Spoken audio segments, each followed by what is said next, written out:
দেখতে পাচ্ছেন আজকে আমরা রসুন জমিতে এসেছি রসুন তুলতে। সকাল থেকে অনেকগুলো তোলা হয়ে গেছে, এখনো তুলতে বাকি আছে। মাঝপথে দেখাচ্ছি আমাদের রসুনগুলো কেমন হয়েছে, রসুন কিভাবে লাগিয়েছিলাম, কি সার দিয়েছিলাম, সবগুলো এর আগের ভিডিওতে দেওয়া আছে। তাই শেষটাও দেখাচ্ছি যে কিরকম রসুন হয়েছে। এই যে দেখছেন এগুলো রসুন গাছগুলো, এই সময় আসল টাইম তোলার।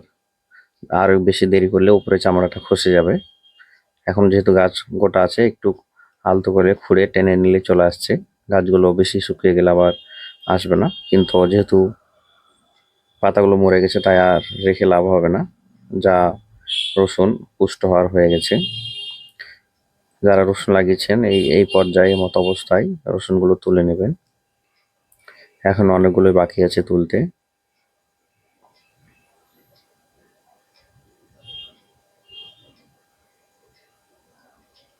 রসুন যেরকম গাছগুলো জোরালো হয়েছে, রসুনও খুব সুন্দর হয়েছে জোরালো।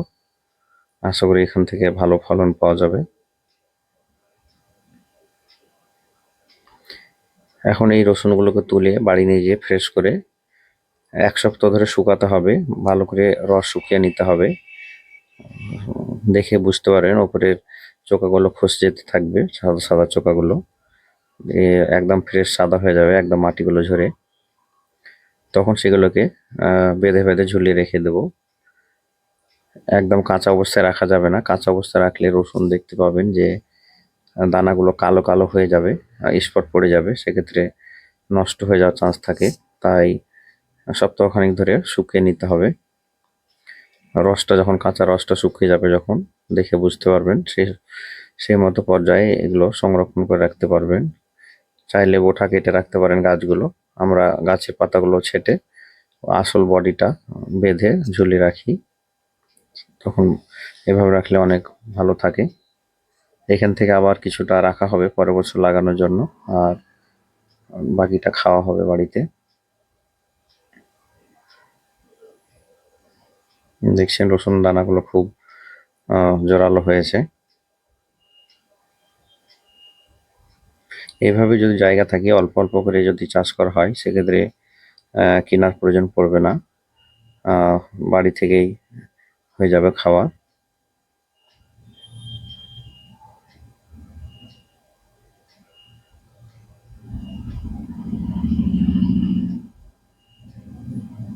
মিডিলে অল্প আছে তুলতে, বাকিগুলো তোলা হয়েছে।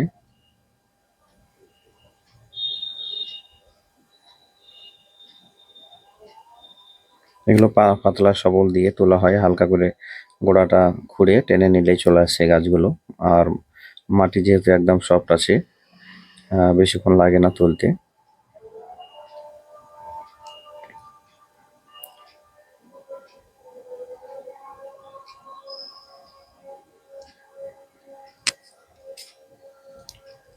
রসুনগুলো এখন মাটিতে আছে, দূর থেকে দেখাচ্ছি তাই হয়তো বোঝা যাচ্ছে না কতটা জোরালো হয়েছে, কিন্তু যথেষ্ট বড় বড় হয়েছে।